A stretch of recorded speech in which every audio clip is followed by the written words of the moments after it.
We are all aware of the blockbuster game from Rockstar called Grand Theft Auto. Although this game has been released for a decade now, we thought it would be a good idea to have a recap of it while we await the next installment in the series. So without further ado, let's begin. The game starts 9 years in the past, where we see Micheal, Trevor, and their friend Brad raiding a bank in a small town in North.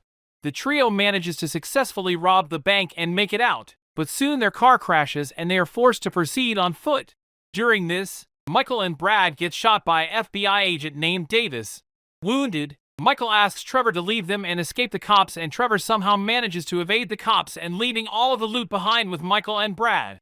After this, we get to see a priest and some people praying for Micheal at his grave, while Micheal watches his own funeral nearby in a disguise. 9 years go by. The scene shifts to Micheal complaining about his life to his shrink Dr. Friedlander. As he leaves the office and sits at a bench at beach, he is approached by Franklin and Lamar, two young hustlers who ask Micheal an address of a person which they are about to rob. Micheal guides them and we see Franklin and Lamar stealing and taking back the credited cars to their boss Simeon, who is car dealership owner running a fraud scam. By using Franklin and Lamar requisiting cars he has sold to his customers. After this, Franklin heads back to his home which he shares with his Aunt Dennis.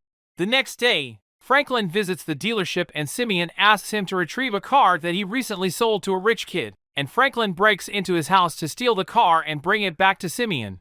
To his surprise, the car belongs to Jimmy, Michael's son, and Micheal has been hiding in the car's back seat waiting for Franklin to try to steal it. He puts a pistol against Franklin's head and asks him to ram the car through the dealership's glass wall. As Franklin breaks into the dealership, Micheal hands him a dollar bill and offers him to visit him sometime to learn better ways of making money. After this, Micheal beats Simeon and warns him to stay away from his family. After losing his job and having no other way to make money, Franklin decides to pay a visit to Micheal, and while they are having a chat, Micheal gets a call from Jimmy, who informs him that he has been kidnapped after a failed attempt to sell his yacht to some gang members. Micheal and Franklin rush to rescue Jimmy and they succeed in it, but their car breaks down before they could stop the truck carrying the yacht. Micheal asks Franklin to repair the car and bring it back home along with Jimmy, and Franklin does as he is asked to. The following day, Micheal discovers his wife cheating on him with her tennis coach, and as Franklin arrives right at the same time he catches his wife, he asks Franklin to help him teach a lesson to the coach, and both of them chase him. Soon they lose trail of the coach, but after searching a little, they find him standing on the balcony of a modern luxury villa, apologizing to Micheal, but Micheal refuses any apology and decides to bring down his home with the help of a towing chain attached to his truck. As they reach Michael's home, Martin arrives with his gang members and attacks Micheal for breaking his home. Micheal is asked to pay for the damage he has done by Martin in an aggressive tone, and this forces Micheal to return to his old job as a thief. In the coming days, he meets up with his old friend and gang member Lester, who is a tech master and computer expert. As Micheal explains his problem to Lester, Lester suggests that they hit a jewelry store to make up enough money to pay to Martin. Micheal brings in Franklin on board with the heist, and the group starts to prepare for the heist. While Franklin is still getting closer to Micheal, his homie Lamar and Stretch, who just returned from jail, set up a fake kidnapping of a rival gang member to ask for ransom, but it turns out that the rival gangster set them up for an ambush attack by his gang. The trio hardly manages to escape the shootout place, and Franklin expresses that he is unhappy with the stupid gang wars and does not want to do small town jobs anymore, causing a small argument between him and his homies. Soon the heist preparations are done and the group decides to move forward with it. Micheal and the gunman break into the jewelry store and steal the jewels, while Lester hacks the security system to avoid immediate detection. After stealing the jewels, Micheal heads out and warns the parking security with his iconic dialogue, and the gang makes its escape on bikes, and after losing the police, they enter a truck and the entire gang arrives at a hideout prepared by Lester, who informs them that the jewels will be sold soon and everyone will get their cut transferred into their accounts in the coming days. Later, Franklin arrives at Michael's home to celebrate for the successful heist. They are disturbed by Davis, the same agent which shot Micheal 9 years ago. We get to learn that Micheal made a deal with Davis and set up his past gang in exchange of escaping the police and living a new life in Los Santos with all the money he stole that day from the bank. Davis expresses his discomfort with Micheal returning back to doing heists, as it could destroy his career in case Micheal gets caught. As they watch the TV, they learn that the news about the heist is all over the media. The scene then shifts, and we see Trevor in a trailer with a hooker, hearing the same news where the parking security guy mentions the iconic dialogue that Micheal said to him. Trevor immediately notices it and realizes that Micheal is still alive and is living somewhere in Los Santos. He heads out in rage and shock, and he is disturbed by Johnny, a biker gangster who is the boyfriend of the hooker Trevor was using. The argument between them leads to Trevor eventually killing Johnny, and he asks his employees Wade and Ron to get into his truck as they are going to pay a visit to the rest of the bikers to attack them before they come to take revenge for Johnny. The trio reaches the biker hideout, and Trevor alone manages to kill a lot of them while some escape. After this, he asks his employee Wade to leave for Los Santos and search for Micheal Townley, his ex-partner, while Ron and Trevor continue their business and head towards the Ortega's gang trailer, where Trevor kills a member of their gang to send a message to the Ortegas to step back from the guns business in the region. After this, they return back home. The next day, Ron sets up Trevor with a meth buyer from China and Trevor meets them in a local bar. Mr. Chang and his translator asks to see Trevor's manufacturing facility and Trevor takes them to his lab, where the chef informs him that the bikers are coming back to take revenge from Trevor. Trevor locks Chang and his translator in a freezer and takes care of the bikers. Once he has killed the attackers, he unlocks the buyers and asks them to prepare for purchasing meth from him. As Trevor reaches back his trailer, he is met with Ron, who informs him that the bikers broke into his home and vandalized his property. Enraged by this, Trevor decides to attack the bikers once again and steal their cargo planes.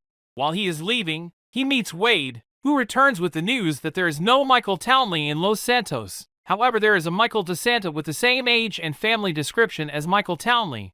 Trevor quickly realizes that Micheal is living with a new name in Los Santos, and he asks Wade to prepare for a trip to Los Santos with him once he has taken care of the bikers. After this, Wade and Trevor head towards the bikers' runway place, where Trevor kills the remaining bikers and steals their planes and brings it to his own plane hangar.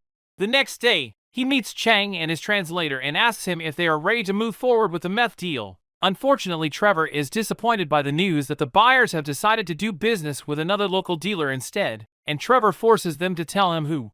He learns that the O'Neill brothers have stolen the contract from him and he heads off to face them. Trevor attacks the O'Neill farmhouse and destroys their entire lab after killing the entire O'Neill family and takes back his meth contract. After this, he prepares to go to Los Santos with Wade and he pays a final visit to the remaining bikers before going. Trevor sets off bombs at their trailer park and completely destroys the biker gang before leaving for Los Santos. Wade informs him that his cousin Floyd lives somewhere near the beach in Los Santos, and the duo decides to make its way to Floyd's house. Once there, Trevor forces himself into Floyd's house, who is sharing the apartment with his girlfriend Deborah, but that doesn't bother Trevor as he announces that he will be staying there until he is in Los Santos and he shuts Floyd up with his threatening tone. The next day, Trevor visits Micheal's home. Micheal's entire family is shocked by Trevor's visit, and before Trevor could confront Micheal, they learn that Micheal's daughter is participating in a humiliating TV talent show and Micheal and Trevor decide to go and stop her. The duo then breaks into the show set and chase off the show host in a truck, eventually catching him and humiliating before leaving. Worried about the entire situation and getting caught by Trevor, Micheal meets Davis and informs him about Trevor's return. Davis decides to play as the helping cop who can help them get Brad out of the jail. But in return, he asks Micheal to do favors for him and the FBI. He sets him up with his colleagues from the FBI, Agent Steve and Andreas. They ask Micheal to form a team with Trevor and Franklin and do in favors for the Bureau against the CIA so they can have a higher budget from the government this year, as they cannot do it themselves being federal agents of the Bureau. Micheal meets up with Franklin and explains the entire situation to him and requests him to help. Franklin agrees to help out of respect for Micheal. The three of them then start doing favors for the Bureau, including kidnapping federal witnesses, killing global terrorists, stealing secret weapons from government facilities, and stealing funds from the CIA cargo trucks. During all of this, Trevor plans a heist of his own against a private militia called Merryweather. He uses Floyd's job privileges at the port to do his scouting and learns that the Merryweather are guarding a valuable item underwater. Trevor brings in Micheal and Franklin on board to help him with the heist, as a favor for old times. The crew succeed in stealing the valuable item from underwater, but they are disappointed when Lester arrives and tells them that they have just stole a superweapon and the government will kill every one of them if they do not return it immediately, which causes all of their efforts to go to waste, and they are forced to return the superweapon by throwing it back in the ocean near the government facility. At one hand, Franklin finally makes it out of the hood as Lester gifts him a luxury home for doing favors for him, and on the other hand, Micheal faces some family problems which leads his family to abandon him and he is left alone in his home. The trio then continues doing more favors for the Bureau, which leads them to getting in touch with Devin Weston, a rich businessman who asks the crew to do jobs of his own of stealing supercars from around the state. In return, he puts Micheal in touch with a movie director, Salomon Richards. Micheal, being a huge Hollywood fan, immediately partners up with Salomon and starts helping him with his recent movie project. Eventually, Salomon faces a problem from Devin Weston as he wants to destroy the movie and get insurance payout from the bank for it. Micheal helps him out and ends up killing Devin's secretary to retrieve the movie files and brings it back to Salomon. In return, Salomon makes Micheal the associate producer of his upcoming film. During this, Micheal gets called in for favor by Martin. This time he asks him to kill his cousin who is trying to testify against him in court. Micheal brings Trevor to help him with this mission, and after successfully doing it, Trevor heads back to Martin's house for the due payment for the task. But as Martin refuses, he kidnaps his wife and brings her to live with him at his trailer. This forces Micheal to leave the city in order to avoid Martin's men attacking him, and he stays with Trevor for some time. The duo steals off valuable artifacts from a train cargo and uses it to apologize to Martin and return his wife to him, so Micheal can return back to the city. After returning Martin his wife, Micheal returns to Los Santos and his family reunites with him. Later, at the night of the premiere of Michael's movie, Devin informs him that he has sent his guards to his home to attack his wife and daughter. Micheal rushes back home and manages to protect his family. On the other hand, Trevor returns to Los Santos and he is met by Floyd's girlfriend Deborah, who asks him to leave her home in an aggressive way. This leads to Trevor killing both of them, and he takes Wade to a stripper club and hides from him that he just killed his cousin and his girlfriend. Trevor then continues his madness and kills the strip club owner to take over the club as his new safe house. There, the crew including Lester gathers and they decide to pull a heist for themselves, hitting the largest bank in the country, and they begin scouting the area and building for it. Meanwhile, Trevor finally starts asking questions to Micheal about Brad and asks him about who is actually buried in his grave back and up north. Trevor guesses that it is Brad buried in his grave, and Micheal has been lying to him all this long and leaves to go find out about it himself. Micheal tries to stop him but fails. Trevor flies off to north and Micheal follows him. As Micheal reaches the graveyard, he finds Trevor already there with the hatchet ready to dig the grave and find out the truth. As he breaks the buried coffin, he finds out that his assumptions were all true, and Micheal finally confesses about his deal with the Bureau, claiming that he had no other choice. While they are both facing each other with weapons in their hands, they are attacked by Chang's men as Trevor has not delivered them the promised goods. Trevor manages to escape while Micheal is caught by Chang's men. Back in Los Santos, Franklin asks Trevor about Micheal and learns that he has been kidnapped. Franklin decides to act his own and rescues Micheal with a Lester who helps him with tracking Micheal. Later, Micheal meets with Davis in a sudden call from him. Turns out that Steve, Andreas, and Davis are under investigation by the government for the crimes that they have been doing, and they wanted to put Micheal up as the culprit to escape the investigations. While they are having an argument, they are ambushed by the CIA that was called there by Andreas. Things get even worse when Merriweather arrives at the scene as well to kill Micheal. Steve ends up killing Andreas, and all of them tries to escape in their own way. Micheal gets a helping hand by Trevor and manages to make it out of the shootout. Later, Trevor reveals that he needs Micheal alive to do the bank heist, and if he helps him then he won't kill Micheal in return. Micheal agrees and informs Lester and asks him to prepare planning for the heist. On the other hand, Franklin is approached by Tanisha, her old friend from the hood, and she informs him that Stretch has set Lamar up in return of some money from the opposite gang and he is being held hostage at a lumber mill in the woods. Although Franklin is tired of looking after Lamar, he agrees to save him and asks Micheal and Trevor to help him rescue Lamar. The three of them successfully rescue him and Franklin takes him back to his home. As Franklin is about to leave the place, he is approached by Steve and Davis, who asks him to kill Trevor so he cannot testify against them in case he goes crazy one day. Franklin seems to be reluctant about it, but the agents leave, claiming that they will give him the call when it's the right time to take Trevor out. The following day, everyone including Lester meet up at the strip club and they finally decide to move ahead and hit the biggest bank in the city.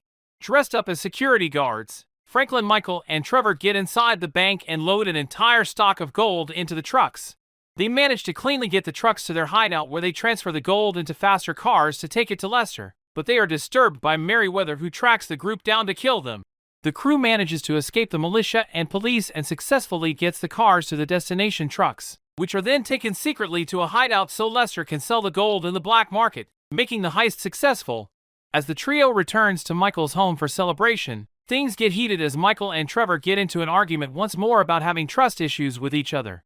The next day, Devin Weston pays a visit to Franklin and asks him to kill Micheal as a personal revenge for damaging his interests, and in return he promises to take care of the FBI agents for Franklin. Franklin now has the choice to make the game's ending. There are 3 options given to him. 1. Kill Trevor and make the Bureau happy. 2. Kill Micheal and make Devin happy. Or 3. Save Micheal and Trevor and instead kill everyone else who is trying to mess with them. As he chooses option 3, he meets up with Lamar and they come up with a plan to take care of all their enemies all at once. Franklin asks Micheal and Trevor to meet up with him at an old factory where he calls in Merryweather and uses Micheal and Trevor as a bait. Once the militia arrives, the group attacks them and kills a ton of their soldiers. After this, they ask Lester to track down every one of their enemies, except Agent Dave, as Micheal claims that he will help them get away from the mess after all these killings. The trio kills their enemies one by one, including Agent Steve, Mr. Chang, Stretch, and finally Devin Weston, who they kidnap and put in a trunk of a car, which is thrown into the ocean by them. The game ends with all 3 of them standing in front of the ocean as the sun sets. Thanks for watching. Please remember to like and subscribe for more great videos. We will see you in the next one.